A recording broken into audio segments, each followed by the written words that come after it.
woke up early in the morning to noise of people coming from the backyard.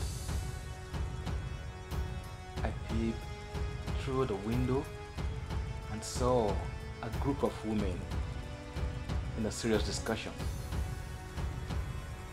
According to their discussion, a strange package was left hanging on the tree by witches, and no one would dare to check what's in the package. Witchcraft, occultism, and ritual killings are real in Nigeria and most parts of Africa, if not all. They are not mere imaginations but realistic incidents that makes the headlines almost on daily basis. In Africa, witchcrafts are evident, an integral part of many society, a force to be reckoned with. So I brushed my teeth, washed my face, and went to speak to a friend among the women. She told me it's the witches. They left a package hanging by the tree. It sounds very ridiculous.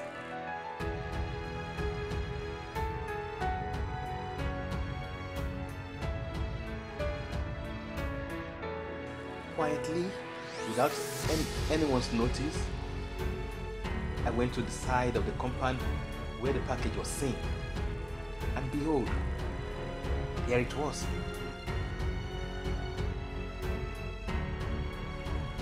It was just a black polyethylene bag hanging on a short branch of the tree trunk. So ordinary.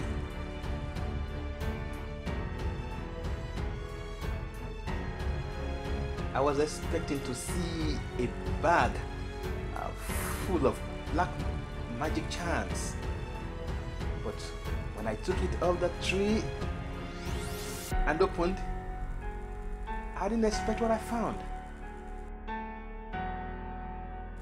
In it was a used artificial human hair, popularly called attachment. It was so ridiculous. I just took it off to the dump and trashed it.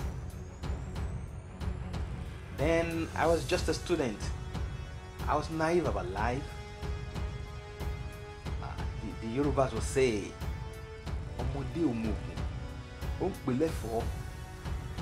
meaning a child who cannot identify the herb calls it mere vegetable. Little did I know, and I just asked for big trouble by my defying actions.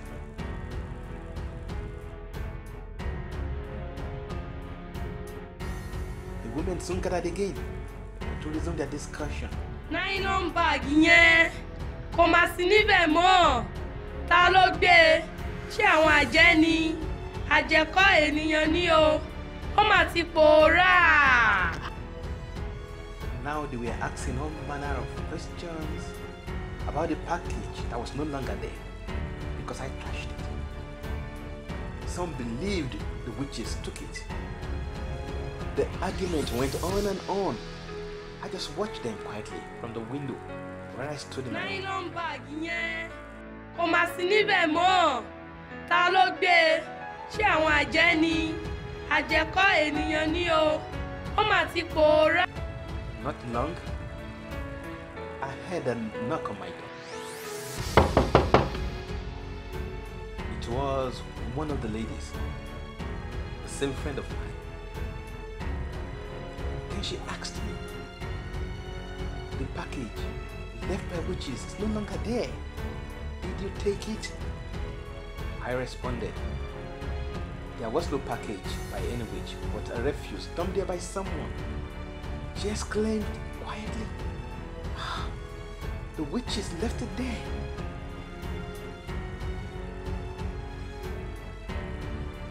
I just smiled and shut my door at her.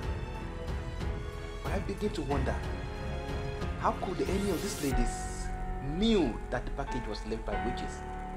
It was just an ordinary polyethylene bag hanging by the tree. So how is that linked to witches? Which of these women initiated this idea of witches in the first place? one of these women be a witch? This is a true life story. Pastor Tay Martins was a student living in Ibadan, the biggest city in Nigeria. On that morning of March 1994, he was just about to have his first ever physical encounter with witchcraft, and he has no idea. There are many revelations, many testimonies, and stories of witchcraft told by victims in Africa. Consider it a privilege to tell stories of your encounter with witchcraft, because many victims don't live or remain capable to do so. In Africa, encounter with witchcraft is usually a dangerous experience. Tay Martins has no idea what was about to happen to him. The day went by like every normal day, and I soon forgot there were any incidents about witchcraft in the morning.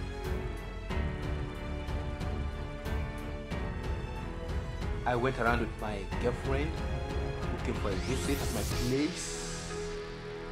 It was a tiring day. We returned in the evening to my apartment. Night soon came. We were so tired. We just went to bed, crashed, slept off like an ordinary night.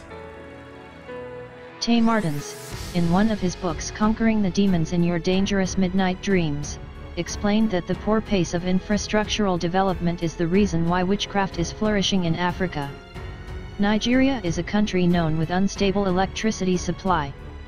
The lack of stable electricity brings dark and quiet nights, a perfect condition for witchcraft to operate. It's no news that most nights are without electricity in Nigeria. With a room temperature up to 30 degrees centigrade, I usually sleep naked, with my boxers and sometimes without. The next thing I noticed for my sleep was this feeling of someone fondling with my genitals. I opened my eyes, and what I saw dismayed me.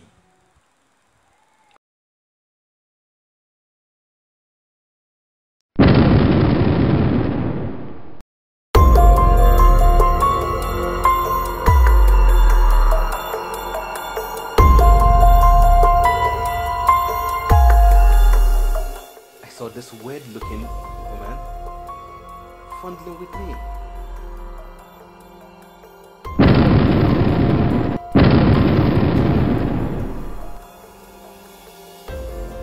I was shocked, but I could not move.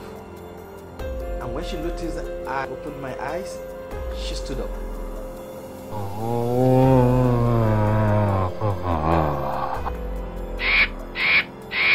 My mattress was positioned on the floor.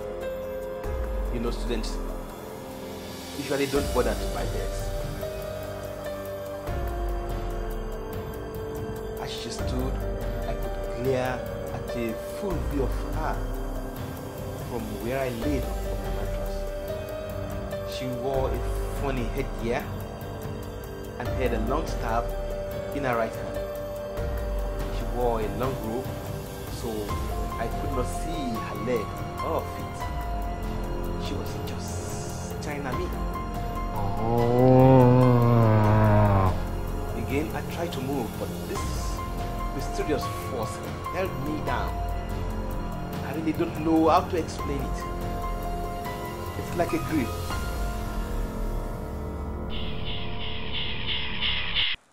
I felt fear and at the same time anger.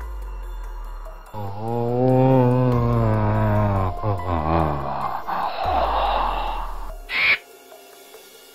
know, it's no fun having a stranger fondle with you.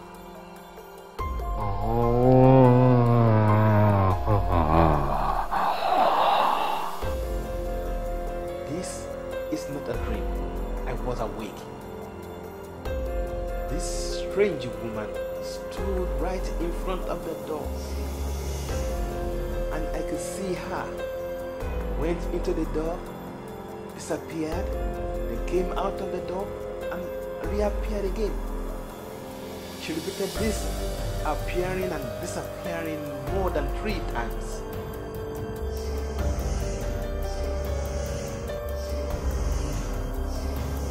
She was not walking. She was floating and zooming in and out of the door.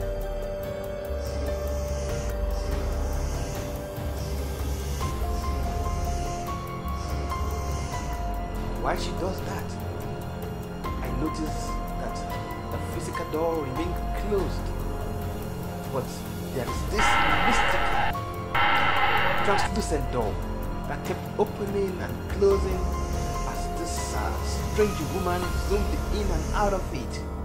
Then I noticed the presence of two birds flying around in the room from wall to wall and the ceilings.